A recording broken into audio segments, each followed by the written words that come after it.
What's up? It's me, Brayden Cole.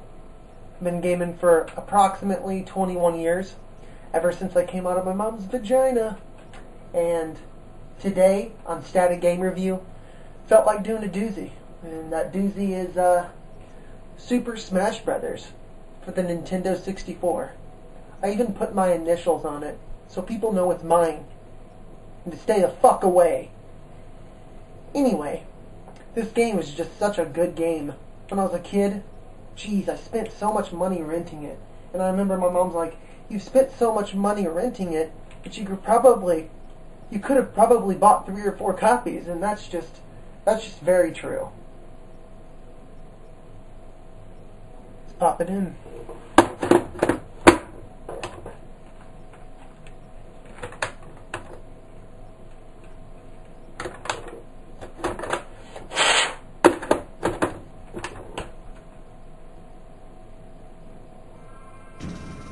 Super Smash Brothers for the Nintendo 64. It was such a popular game at release, and Nintendo didn't expect it to be the game that it actually was. It was so popular that it spawned a sequel on the GameCube as well as a sequel on the Wii.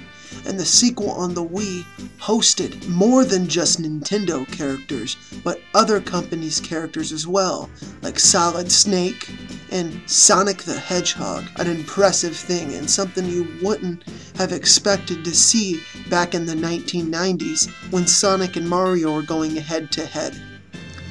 Due to hardware limitations on the Nintendo 64, we only got to see 8 playable characters, 12 if you include the unlockable characters, and the fact that it didn't have an adventure mode like in the newer Super Smash Bros. Games hardly makes it a bad game. It was definitely one of my favorite games for the Nintendo 64 growing up, and I spent more money renting it than I actually did buying it. It actually wasn't going to become the game that it is today. It was supposed to be a generic type fighting game where same principles apply. Here's the picture just for proof. As you can see, the game wasn't even going to feature any Nintendo 64 characters. It was only going to feature these generic looking fighting people. So I'm glad Nintendo did what they did and decided to put characters based off Nintendo games into the game. Graphically speaking, the Nintendo 64 was just capable of so much, and you could see it in this game. This game looks marvelous, and the audio for the game was even better. It was just one of those games that's timeless. You could still pick it up and play it today, and you're not going to complain about crappy graphics or crappy sound. It just stands the test of time, in my opinion.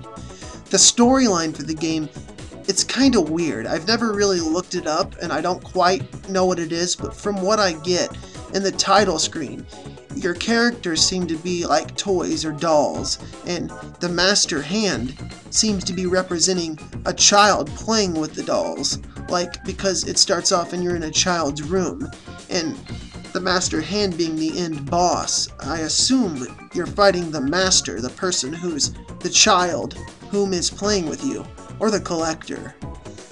Overall, you can't help but give Super Smash Bros. A 10 out of 10 for creativity, awesome storyline, awesome music, and awesome gameplay. The only thing I would do for this game, if I were Nintendo and I could recreate this game, is I would make it a longer game. Because it's not long. You could beat it in about 20 minutes.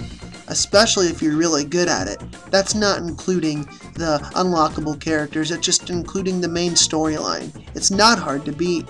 It's just, that was a bummer too, but they worked with what they had to work with at the time, and I'm not going to put down a game because of the hardware to play it on wasn't up to speed with current gen gaming consoles. It was awesome, the Nintendo 64 is awesome, and Nintendo is awesome, period. So yes, I would recommend playing this game if you've never heard of it or played it.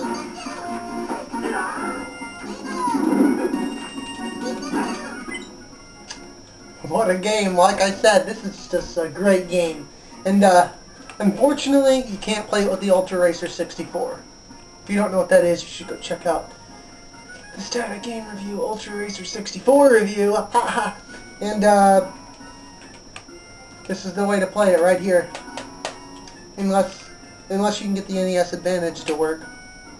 And more power to you. Until then, have a nice day. You guys rock. Thanks for watching.